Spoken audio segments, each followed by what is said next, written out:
Voilà, bon, alors bonsoir, assalamu alaikum, merci à tous. Merci beaucoup, Abdelhak Guederdoni, d'avoir accepté notre invitation. Donc, je vais vous présenter. Vous êtes directeur de l'Institut des hautes études islamiques. Vous êtes également chercheur au CNRS, au Centre de recherche astrophysique de Lyon, l'Université de Lyon. Vous œuvrez pour faire connaître la spiritualité musulmane et promouvoir le dialogue interreligieux. Et vous conduisez également plusieurs programmes internationaux de recherche sur le dialogue entre perspectives scientifiques et approches religieuses. Donc, vous nous aviez déjà fait l'honneur de conduire un séminaire avec Inès Safi en novembre 2019 sur la quête du réel. Et aujourd'hui, nous allons vous écouter pour cette conférence sur unicité et abandon. Alors, c'est vrai que le titre en français est beaucoup moins chantant que celui en arabe, Tawhid wa Tafwid, et donc Tawhid, unicité, Tafwid, abandon. Donc, vous nous dites que cette période difficile que nous vivons peut nous aider à nous recentrer sur la quête spirituelle dans l'abandon confiant à Dieu qui seul dispose de chacun de nous. Donc, on va vous écouter et on vous remercie beaucoup par avance. Et donc, très bonne conférence à tous. Merci beaucoup, Lubna. Merci, Nafissa. Bismillah ar-Rahman ar-Rahim. Assalamu alaikum wa rahmatullahi ta'ala wa barakatuh. Merci donc à Conscience Soufi de m'accueillir sur le web pour cette conférence intitulée Tawhid wa Tafwid, unicité de Dieu, abandon à Dieu. Alors il s'agit d'une conférence, mais il s'agit plutôt d'une méditation, d'une réflexion commune dans les circonstances exceptionnelles que nous vivons. Comment pouvons-nous tirer des fruits de l'épreuve que nous traversons? Nous traversons un moment de crise unique dans l'histoire récente de l'humanité, au moins depuis une centaine d'années. Et comme le dit l'étymologie grecque, une crise, c'est un moment de jugement, c'est un moment où des décisions doivent être prises. Et donc, ce que nous vivons, ce confinement auquel nous sommes astreints, peut avoir des conséquences extérieures et intérieures tout à fait négatives ou au contraire tout à fait positives selon la décision que nous pouvons prendre. Et cette décision, eh bien, nous essayons de l'éclairer par notre foi. Alors, évidemment, le moment que nous vivons nous rappelle la fragilité des constructions humaines, la fragilité de notre vie. C'est aussi un moment qui est, d'un certain point de vue, la fin d'un monde et qui a une résonance eschatologique. Ça nous rappelle notre propre eschatologie personnelle, le fait que nous sommes tous mortels, que nous devons un jour quitter ce monde-ci. Et nous l'oublions souvent, cette destinée humaine et la fragilité que nous voyons actuellement dans les constructions de la société, mais aussi dans la vie de chacun de nous rappelle cette eschatologie. Comme autre signe que nous pouvons voir, c'est la difficulté à pratiquer la religion dans ses modalités extérieures. C'est très frappant de voir que le haram de la Mecque est vide, que le tawaf n'a plus lieu sur terre, même s'il continue autour du trône d'Allah. Les mosquées sont fermées, la prière du vendredi est annulée. On ne sait pas très bien comment se passera le mois de Ramadan. Le jeûne sera toujours possible, mais la vie communautaire, le soir dans les mosquées, sera sans doute très difficile. Et il y a même un doute sur la possibilité d'accomplir le Hajj. Voilà. Alors, dans ces circonstances-là, nous sommes confinés et ce confinement peut provoquer isolement, dépression, rupture des liens sociaux et fraternels, peur pour sa vie, pour celle de ses proches, des angoisses sur l'avenir, sans parler évidemment de la panique millénariste. Mais si nous prenons la bonne décision, ce confinement peut aussi être un moment de vérité, un moment où nous ne sommes plus distraits par les prétextes de la vie quotidienne et nous pouvons faire notre examen de conscience, notre muhasaba. C'est une pratique prônée par les gens de la voie, l'examen de conscience, la muhasaba. Et donc nous pouvons faire cette muhasaba et nous recentrer sur le chemin spirituel. Parce qu'en effet, même si les modalités extérieures de la religion semblent difficiles actuellement, et c'est la même chose pour nos frères juifs, nos frères chrétiens, aujourd'hui pour la fête de Pâques, eh bien, Dieu est toujours là. Allah al-Hayy al-Qayyum, le vivant, l'immuable, il est toujours là. Nous pouvons toujours le prier, nous pouvons toujours l'invoquer. Il est présent et c'est à nous d'être aussi présents à lui, alors que trop souvent nous sommes absents, nous sommes négligents, nous sommes perdus dans le flux de la routine quotidienne. Et peut-être que ce signe qu'il nous envoie est providentiel et doit nous aider à pratiquer cette véritable conversion, cette tauba, ce retournement vers lui. Alors notre faiblesse, notre dénuement, notre pauvreté par rapport à la situation deviendront des forces sur le chemin vers Dieu. Donc, ce chemin vers Dieu, il se pratique à la fois par l'intellect et par l'action, à la fois dans l'affirmation de l'unicité absolue d'Allah, le tawhid, et dans l'abandon confiant entre ses mains, le tawhid. Et du point de vue de la voie, le tawhid conduit nécessairement au tawhid, et le tawhid est la façon de réaliser le tawhid. De même que nous adorons Allah pour le connaître et nous le connaissons pour l'adorer. Alors il est important dans un premier temps de prendre conscience de ce qu'est de ce que sont le tawhid et le tafwid dans la perspective du ilm al-zahir, de la science de l'extérieur.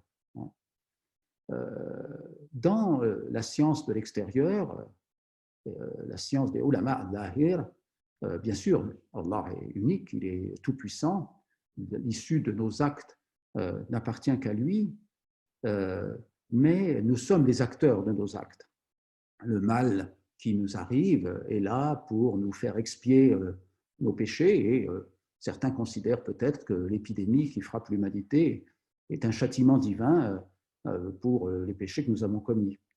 Donc nous devons prier davantage, nous devons nous repentir. Plus nous prions, plus nous jeûnons, plus nous accumulons des bonnes actions, des hasanat, qui vont contrebalancer nos mauvaises actions, de sayyi'at. Et nous devons prier Allah de nous préserver de la maladie, de l'épidémie, de nous guérir si nous sommes malades, et continuons à le prier pour qu'il mène nos actions à bonne fin. Et ce point de vue, qui est celui de la masse des musulmans, ce que les soufis appellent al-amma, c'est un point de vue qui est légitime à son niveau, mais qui, pour les gens de la voie, nous place comme une cause seconde dans le monde, comme les détenteurs d'une puissance, celle d'accomplir les actions dans le monde, et donc de placer aussi Allah subhanahu wa ta'ala, d'un certain point de vue également, comme une cause seconde, puisque nous sommes en discussion avec lui, il nous jugera et nous le prions de nous accorder sa miséricorde, nous espérons qu'il interviendra dans notre vie pour nous guérir, nous éviter la maladie ou favoriser nos projets. Et cette façon de voir n'est pas celle du tasawwuf, elle n'est pas celle de la voie. Et pour illustrer cela, je voudrais commencer en lisant un petit texte, un court extrait d'une lettre écrite par le Cheikh Darqawi, un maître marocain du XVIIIe siècle, de Fès. Et donc, il écrit à ses disciples différentes lettres qui sont des lettres d'enseignement. Et je voudrais donc vous lire un court extrait d'une de ces lettres. Et il dit la chose suivante.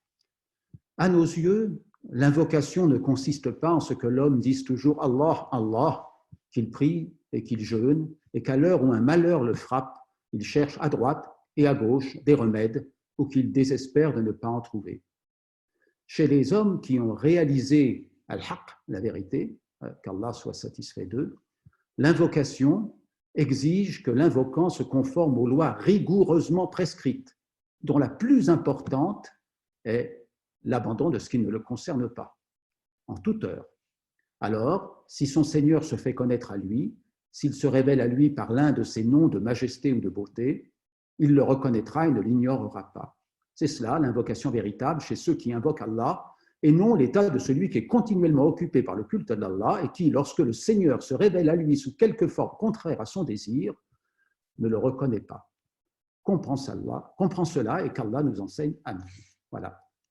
Donc c'est un texte extrêmement frappant, comme d'ailleurs beaucoup de textes des maîtres du Tasawwuf, parce que on a l'impression d'être en terrain connu avec la description de la pratique religieuse, de la prière, de l'invocation, et en fait la chose la plus importante, c'est de se tenir éloigné de ce qui ne nous concerne pas. Et là, il y a en écho ce hadith rapporté par At-Tirmidhi qui dit qu'une des plus belles façons de pratiquer l'islam consiste pour l'homme à laisser ce qui ne le regarde pas. Tarkuhu ma la ya'nihi. Alors, qu'est-ce que ça veut dire? Qu'est-ce que ça veut dire laisser ce qui ne nous regarde pas? Eh bien, ce qui ne nous regarde pas, c'est la chaîne des causes et des effets dans laquelle nous sommes plongés. Cette chaîne des causes et des effets, nous cherchons à nous l'approprier, et notre désir de puissance, qui est exercé par notre âme pécheresse, notre âme instigatrice du mal, ce désir de puissance nous fait nous approprier ces chaînes de causes et d'effets, et donc nous fait refuser la structure métaphysique de la réalité dans laquelle Allah subhanahu wa ta'ala est la seule cause première et recrée le monde à chaque instant et donc est présent en tant que créateur à chaque instant dans notre vie, à chaque souffle, dans chaque regard, parce qu'il est ici présent maintenant dans l'instant, dans le waqt. Et justement, en faisant des projets, déroulons le temps, nous déroulons mécaniquement des chaînes de causes et d'effets et nous nous aveuglons par rapport à la structure métaphysique de la réalité. Voilà. Alors, c'est ça qui ne nous concerne pas et donc que nous devons pleinement réaliser. Parce que le tawhid total, c'est le tawhid à la fois de l'essence divine, des qualités divines et des actes divins. Dieu est l'être absolu et nous n'avons en propre que le néant. Dieu a toutes les qualités et nous n'avons en propre que des défauts et des manques. Dieu accomplit tous les actes et nous n'avons en propre que l'impuissance et le péché. Dieu est le seul agent, le seul fa'al, parce que pour être un véritable agent, il faut avoir le savoir sur les conséquences des actes, la volonté de les faire et le pouvoir de les réaliser. Bien sûr, nous n'avons aucune de ces trois choses-là, nous n'avons ni savoir réel, ni volonté réelle, ni pouvoir réel. Voilà. Et c'est ça, cette prise de conscience qui est le véritable tawhid. Et Junayd, le grand maître de Bagdad, de la fin du 9e siècle, début du 10e siècle de l'ère chrétienne, quand on l'interrogeait sur le tawhid, il disait c'est al-yaqin, c'est la certitude, et il explique c'est que tu saches que les mouvements et les repos des créatures sont l'action de Dieu seul, sans associé, et s'il en est ainsi pour toi, alors tu connais son unité. Donc, être pleinement un muwahhid, un attestateur de l'unicité divine, c'est accepter que l'ensemble des actes, l'ensemble des événements sont la création d'Allah seul et sans associé, et que nous ne sommes pas les créateurs de nos actes, que nous ne maîtrisons pas la chaîne des causes et des effets, que nous ne sommes pas les maîtres des causes secondes, et donc il faut abandonner ce point de vue.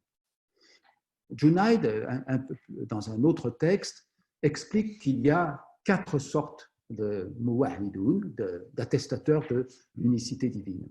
Il y a la masse, al-awam, ceux qui professent l'unicité divine, donc qui prononcent la shahada, mais qui continuent d'agir dans leur vie quotidienne pour d'autres motifs, par peur ou par désir, par peur du souverain, par désir de la richesse ou de la renommée, par exemple. Et puis, il y a un deuxième niveau qui est celui des ulama al-zahir, des savants d'extérieur, qui professent bien sûr l'unicité divine, mais qui agissent, eux, uniquement par espoir du paradis et par crainte d'un enfer. Il y a ensuite un troisième niveau de tawhid qui concerne l'élite, ceux qui agissent pour Dieu seul, avec la suppression des assauts du désir et de la crainte portant sur un autre objet que Dieu, dit Junayd. Et puis enfin, il y a le 4e niveau du tawhid, celui de l'élite de l'élite, khassatul khassa.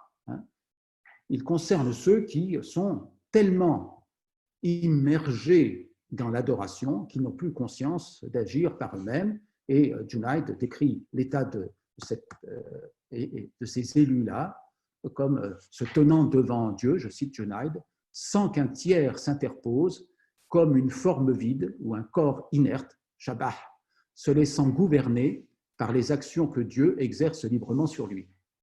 Il n'a plus ni sensation ni mouvement sous l'effet de la réalisation de l'unicité dans la vérité de sa proximité, la proximité divine.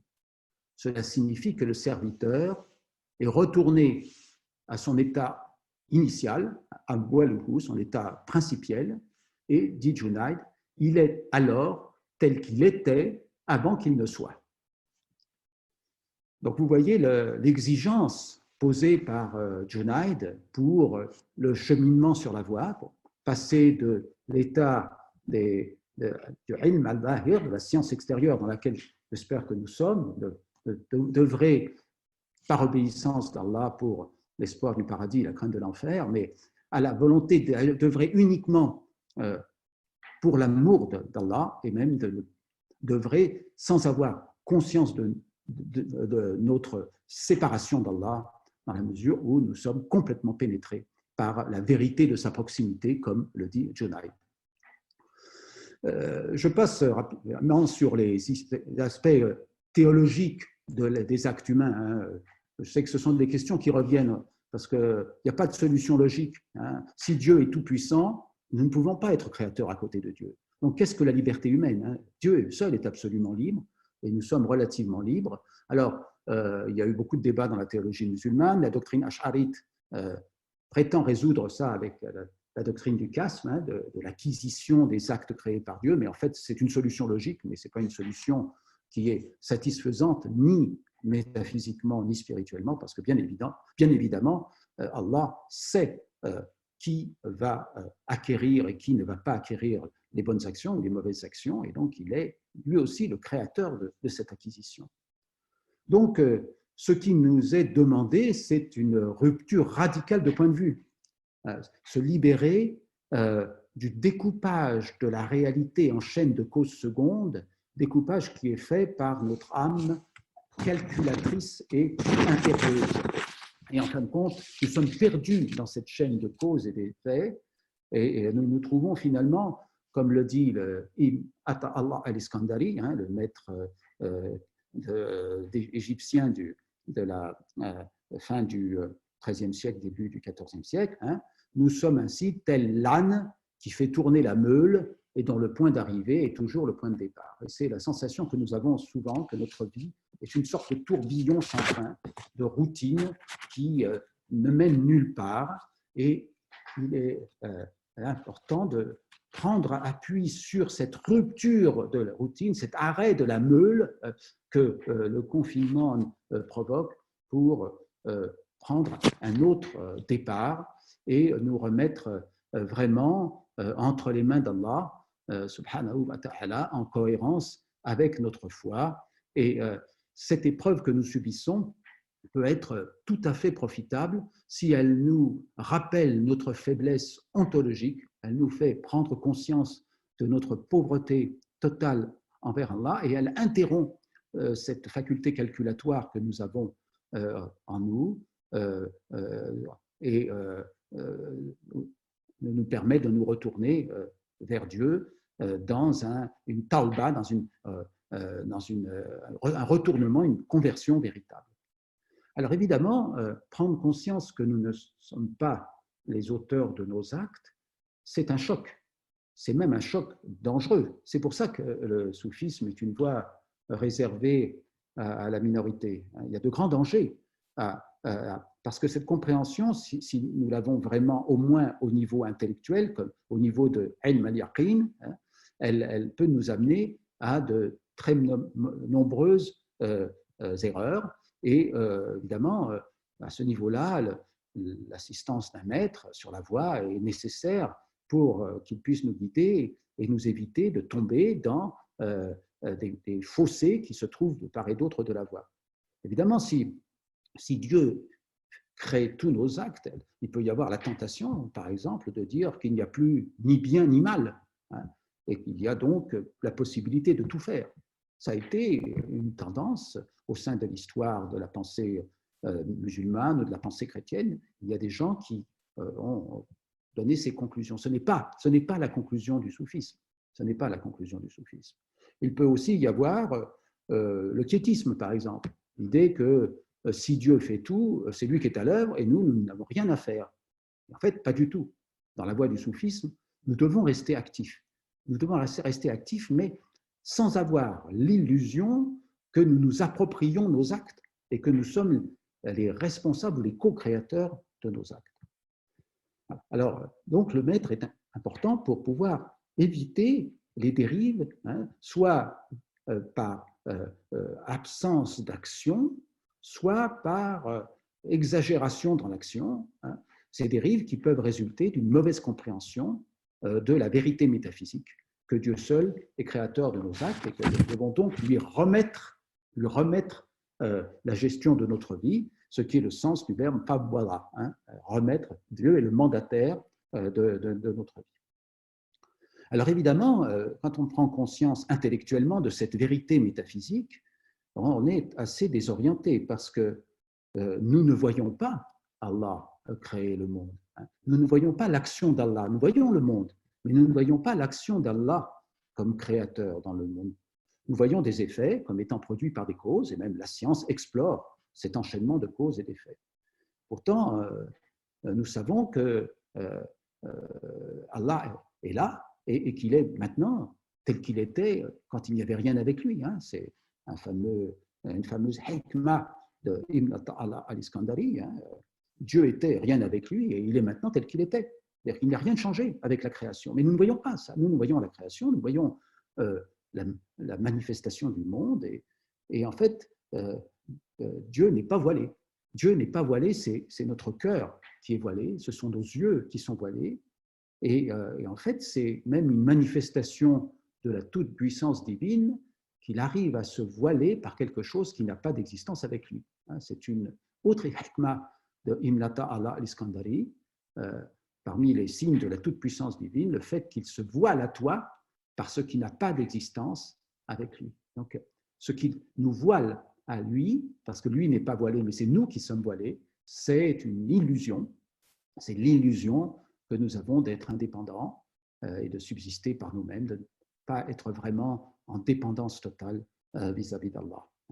Ce hijab, ce voile que nous avons sur les yeux, c'est notre âme, ou plutôt une modalité de notre âme, c'est-à-dire notre âme pécheresse, notre âme instigatrice du mal, celle qui est appelée nafs al-amara bis-su, l'âme instigatrice du mal, l'âme impérieuse, et il va falloir cheminer pour enlever le voile, et pour enlever ce voile, il faut faire mourir cette âme instigatrice du mal, c'est la mort avant la mort, al-maut al-iradi, la mort volontaire, hein, suivant le conseil que le prophète alayhi salatu wa salam donnait à ses compagnons, mourrez avant de mourir et demandez-vous des comptes à vous-même, hein, de façon à ce que nous puissions passer de cette connaissance métaphysique théorique, qui est ilm al-yaqin, le fait que, bien évidemment, métaphysiquement, Dieu seul est créateur et crée les actes, à une véritable vision de la certitude, ilm al-yaqin, et puis finalement, Inch'Allah,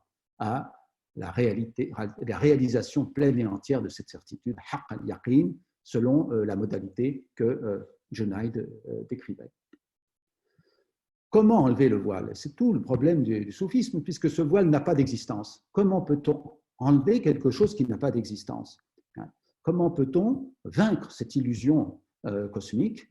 Et il y a dans le soufisme un cheminement, et en particulier dans la voie de la Chadéliya que je vous proposerai de suivre pendant un moment, là, à travers quelques-uns des maîtres que je vais citer.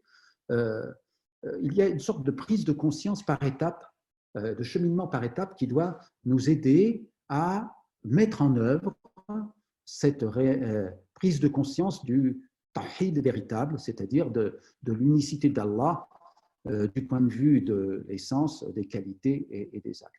D'abord, il faut garder une bonne opinion d'Allah. Garder une bonne opinion d'Allah. Parce que si l'on pousse jusqu'au bout cette prise de conscience que Dieu seul est créateur, nous pouvons avoir la crainte de ne plus maîtriser notre destin, et en fait, nous ne le maîtrisons pas. La crainte d'être trompé par Allah. Hein. C'est ce qu'on appelle makr Allah, la ruse d'Allah. Hein. Dit le Coran. Dieu est le meilleur de ceux qui rusent. Dieu n'est pas lié par sa parole. Sa volonté, son pouvoir sont absolus. Comment puis-je savoir que je ne suis pas victime d'une illusion en prenant conscience de l'illusion cosmique? C'est-à-dire, je suis dans un cheminement, je réalise quelque chose. Comment puis-je savoir que je ne suis pas encore en train de me tromper dans ce début de prise de conscience? Comment puis-je savoir que je fais une tauba véritable, que je suis vraiment en train d'emprunter le chemin? Et ce problème de la ruse d'Allah est traité par plusieurs maîtres de la voie chadilite, en particulier, bien sûr, Ibn Allah al-Iskandari, mais plus tard par un autre maître, Ibn Abbad al-Rundi, qui donc est un maître marocain ayant vécu au XIVe siècle, qui échange des courriers avec ses amis. Et l'un de ces courriers porte justement sur ce problème, hein, la crainte d'être trompé par Allah, la crainte d'être victime d'une ruse subtile. Et pour lutter contre cette crainte, il faut garder une bonne opinion d'Allah, simplement en méditant sur les dons qu'Allah nous a accordés.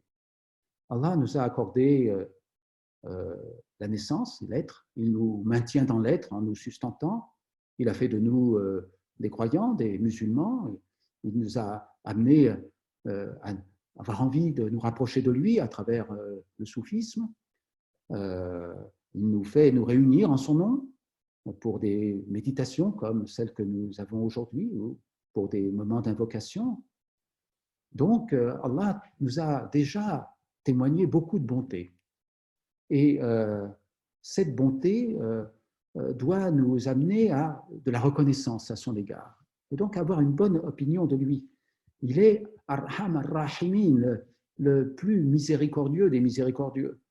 Et donc, nous devons espérer en sa miséricorde, espérer en son pardon et garder un préjugé favorable, même si, bien sûr, nous devons garder aussi la crainte d'Allah, qui est un mélange d'espoir et de peur, hein, de sa puissance, d'espoir dans sa miséricorde et de peur de sa toute-puissance ou de son jugement. Donc, nous devons avoir d'abord ce préjugé favorable, cette opinion favorable par rapport à Allah.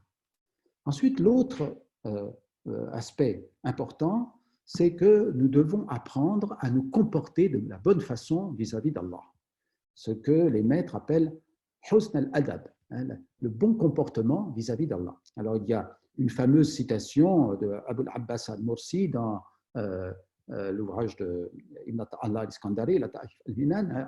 Abu al-Abbas al-Mursi, c'est le maître de Ibn Allah al-Iskandari, le disciple du Cheikh al-Shadili. Donc, nous sommes dans une filiation là, au XIIIe siècle. Et Abu al-Abbas al-Mursi dit, dans sa relation à Dieu, je cite, hein, le fidèle expérimente 4 états, pas un de plus: la faveur, l'épreuve, l'obéissance et la désobéissance. Et à chaque fois, dans chaque état, il y a un comportement à avoir vis-à-vis d'Allah, hein, parce que c'est une demande d'Allah. Voilà. Si Dieu t'octroie sa faveur, il exige de toi à shukr, l'action de grâce. S'il te soumet à l'épreuve, il exige de toi la patience. Si tu goûtes à l'obéissance, il veut que tu reconnaisses le bienfait qu'il t'a accordé par l'obéissance. Et si tu es dans la désobéissance, il exige de toi que tu demandes pardon. Donc, nous avons un comportement à exercer vis-à-vis d'Allah qui dépend de notre pauvreté ontologique vis-à-vis de lui.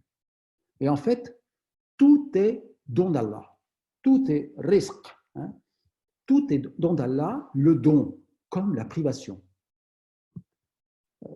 L'ata, le don, al-man, la privation, sont deux manifestations de la sollicitude divine. L'autre, dit Ibn Allah al-Iskandari, il y a une fameuse hikmah qui dit il se peut qu'en te comblant, Dieu te prive, et il se peut qu'en te privant, Dieu te comble.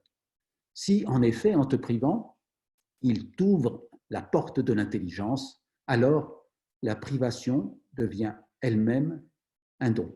Et il ajoute dans une autre hikmah, en te donnant, il te révèle sa bonté, en te privant, il te révèle sa puissance. Dans les deux cas, il se fait connaître à toi et vient vers toi dans sa sollicitude.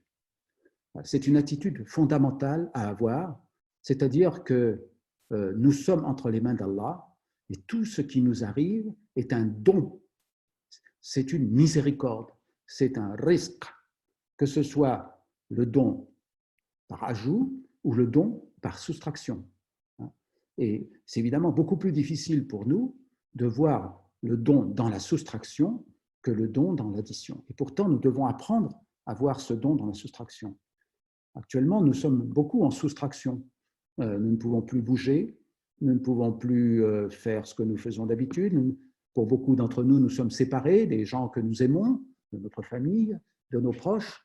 Nous sommes incertains, même pour certains, pour plusieurs d'entre nous, sur la façon dont nous allons gagner notre vie dans les mois qui viennent.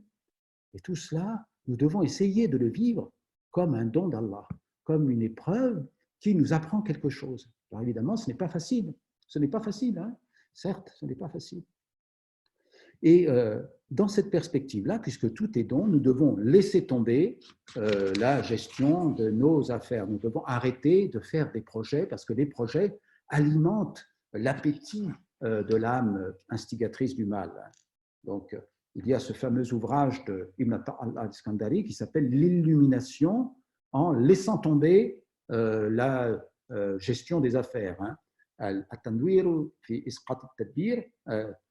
Et dans cet ouvrage, Ibn Allah al-Iskandari cite encore une fois le cheikh Ash-Shadili, je cite, « Si vous devez faire des projets, projetez de ne plus faire de projets. » Et il disait aussi, ne fais aucun choix en ce qui te concerne, choisis plutôt de ne pas choisir, puis renonce à ce choix, puis renonce à ce renoncement même. Remets toute chose entre les mains d'Allah, car ton Seigneur crée ce qu'il veut et c'est lui qui choisit. Fin de citation. Voilà. Renoncer au projet et renoncer au renoncement. Et tout l'ouvrage est une discussion sur les mérites respectifs du tajarrud et du tasabbub, c'est-à-dire le fait de se dépouiller complètement de tout projet et le fait de garder quand même quelques projets sans être dupés par notre âme passionnelle, parce que nous devons quand même, à un moment donné, selon la volonté d'Allah, intervenir dans le monde, ne serait-ce que pour rechercher les moyens de subsistance qui nous permettront d'être en bonne santé, par exemple, pour continuer l'adoration d'Allah. Alors, il y a de nombreux récits dans ces ouvrages des maîtres sur le véritable tajarrud, qui est vraiment la confiance totale en Allah et le fait de ne plus rien chercher dans ce monde, et le tasabbub, qui consiste à essayer de regarder les signes et de faire le minimum que Dieu nous demande de faire. Donc il y a cette fameuse histoire du maître qui n'ose même pas déplacer le verre d'eau qui se trouve au soleil parce qu'il a la crainte d'agir par lui-même et de faire quelque chose du fait de sa volonté ou pour satisfaire son âme pécheresse. Et il y a tout ce débat et certains maîtres vont penser qu'il est meilleur de déplacer le verre d'eau du soleil et de le mettre à l'ombre parce que le corps lui-même va entrer en adoration au moment de boire l'eau fraîche, et en tout cas davantage que s'il buvait de l'eau chaude. Il y a aussi cette idée que quand on confie ses affaires à Allah, eh bien Allah gère les nôtres. C'est difficile à comprendre ça, mais je pense que ceux qui ont cheminé sur la voie pendant quelque temps ont peut-être des exemples à donner de situations qui se sont arrangées par elles-mêmes à partir du moment où on n'a pas cherché à faire les choses pour nous. Il y a une histoire très amusante qui est racontée par Ibn Abbad al-Rumdi, le maître marocain dont j'ai parlé tout à l'heure, sur un paysan qui se trouve jeudi soir face à plein de problèmes. Il doit arroser son champ et il doit aller chercher la farine qui se trouve au moulin où il a porté le blé, et son âne a disparu. Donc ça rappelle beaucoup les situations de surbooking dans lesquelles le monde moderne nous plonge souvent. Que faire? Le paysan se dit, la mosquée est très loin, c'est jeudi soir, je vais partir et je vais aller à Salat al-Jumu'ah pour faire la prière. Donc il va faire la prière le vendredi, il revient après la prière du vendredi, et au retour, il trouve que son champ a été arrosé, et son voisin lui dit, bah oui, mais le voisin tel, là, il avait arrosé son champ, mais en fait les canaux du voisin se sont rompus, et en fait c'est ton champ qui a été arrosé. Et puis l'âne est revenu, parce qu'il a eu peur du loup, et puis le meunier s'est trompé, et il a rapporté les sacs de farine qui étaient au moulin. Donc les choses se sont arrangées, et Ibn Abbad al-Rundi conclut en disant, celui qui est pour Dieu, Dieu est pour lui. Voilà, c'est une histoire comme les maîtres aiment en raconter pour essayer de faire comprendre ce que c'est que l'abandon entre les mains d'Allah. Alors, comment adorer, comment accomplir les actes rituels si Dieu fait tout, si Dieu est responsable de tout? Et là, il y a le modèle prophétique qui s'impose, qui est celui du Abd Shakur, du serviteur reconnaissant. C'est le modèle d'adoration. Nous n'adorons pas parce que Dieu a besoin d'être adoré, subhanallah, il n'a bien sûr pas besoin d'être adoré. Nous n'adorons pas parce que ça nous aide à nous rapprocher de lui, parce que tout dépend d'Allah. Tout dépend d'Allah. Nous adorons pour le remercier, comme action de grâce. C'est ce fameux hadith où les compagnons du prophète, alayhi salatu wassalam, s'étonnent que le prophète n'arrête pas de faire des prières. Alors, ils disent, mais Ya Rasulallah, Dieu t'a déjà pardonné, c'est plus la peine de prier. Et je dis le hadith de façon un petit peu sommaire. Et à ce moment-là, le prophète répond, Afala akunu abdan shakura, est-ce que je ne serai pas un serviteur reconnaissant? Alors, nous sommes des serviteurs reconnaissants.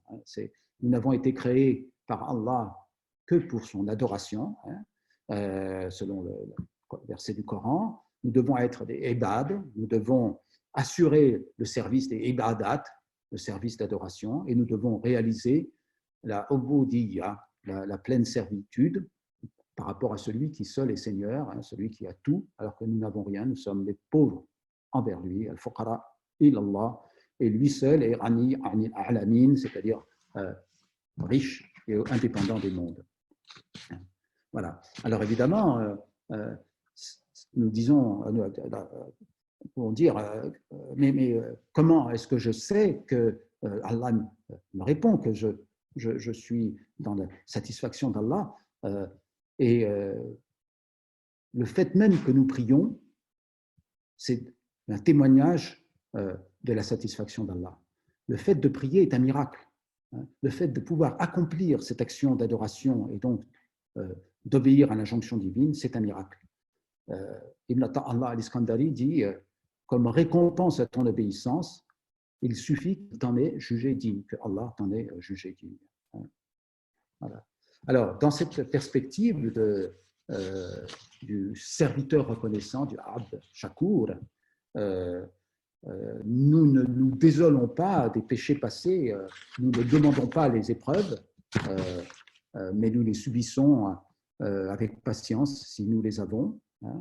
Nous ne demandons pas à être éprouvés, ce qui serait une présomption de puissance, mais nous acceptons l'épreuve et nous demandons à Allah de nous aider dans la patience.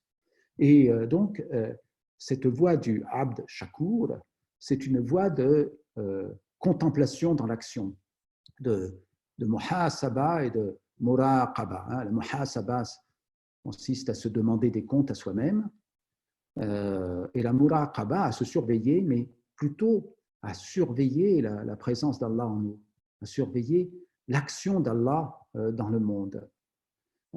Il y a une autre hikmah d'Ibn Allah al-Iskandari qui dit le rafil, l'insouciant, se réveille en se disant qu'est-ce que je vais faire, et le aqil, l'intelligent, se réveille en disant qu'est-ce que Dieu va faire de moi. Alors, c'est cette perspective que nous devons essayer de méditer dans cette période du confinement. le tafwid. Le tafwid qui est la réalisation du tawhid, hein, l'abandon complet entre les mains d'Allah, la remise de nos affaires entre les mains d'Allah par la prise de conscience que tout est risque, y compris les épreuves que nous subissons actuellement, que nous devons abandonner cette construction conceptuelle des chaînes de causes et d'effets qui nous fait construire des plans qui d'ailleurs s'effondrent actuellement. Tous nos plans s'effondrent. Et la gratitude qui est l'attitude fondamentale vis-à-vis du don qu'Allah nous a fait, des dons multiples qu'Allah nous a fait, et le dernier étant, bien sûr, de donner à chaque instant la possibilité de l'adorer, de le prier et de l'invoquer. Et dans cette période d'isolement, d'éréliction, c'est-à-dire d'abandon, où on voit que les choses n'ont plus de pouvoir, que seul Dieu conduit le monde, eh bien, il reste l'importance de l'invocation du nom d'Allah, hein, pour les gens du tasawwuf, la pratique du wird, qui est la dernière chose à pratiquer en des temps eschatologiques, quand plus rien n'est possible. On voit bien que déjà certaines prières dans les mosquées ne sont pas possibles, que le hajj lui-même risque de ne pas être possible. Donc il faut pratiquer le wird qui nous libère complètement de la prison dans laquelle nous sommes. Ibn Allah al-Iskandari dit dans une hikmah, hein, qu'il envoie des touches de grâce, que Allah envoie des touches de grâce pour nous faire sortir de la prison de notre être, hein, pour nous lancer dans les espaces de la contemplation. Voilà. Et c'est ça que nous devons essayer de faire avec une intensité particulière au cours de ces moments difficiles que nous vivons. Alors les gens me disent souvent, mais qu'est-ce que je ne ressens rien, je ne sais pas si Dieu m'écoute, qu'est-ce que je dois faire dans le wird, comment être plus proche d'Allah. Et là encore, nous devons avoir la conviction profonde qu'en accomplissant le wird, eh bien, il y a un don qui est fait par Allah. C'est-à-dire que nous manifestons la miséricorde d'Allah en pratiquant le wird, même si nous ne nous rendons pas compte qu'il est présent. Et évidemment, nous pouvons espérer qu'il nous envoie parfois des waridat, hein, des touches de grâce qui nous ouvrent la poitrine et nous permettent de perdre pendant quelques temps, quelques instants, quelques secondes seulement ce hijab qui nous voile à nous-mêmes et qui nous empêche de voir la présence d'Allah en nous. Alors il y a, je termine ici, cette fameuse hikmah que je voudrais vous livrer parce que c'est celle qui est vraiment la clé du cheminement du tasawwuf à travers l'invocation, dans la confiance pleine et entière en Allah, dans le tafwid. Hein. N'abandonne pas l'invocation, dit Ibn al-Iskandari, parce que tu n'y es pas présent à Allah, parce que la négligence de l'invocation est pire qu'une négligence dans l'invocation. C'est-à-dire qu'il faut être présent à l'invocation, et peut-être que Dieu ne fera pas de nous des négligents à ce moment-là. Donc je continue sur la hikmah.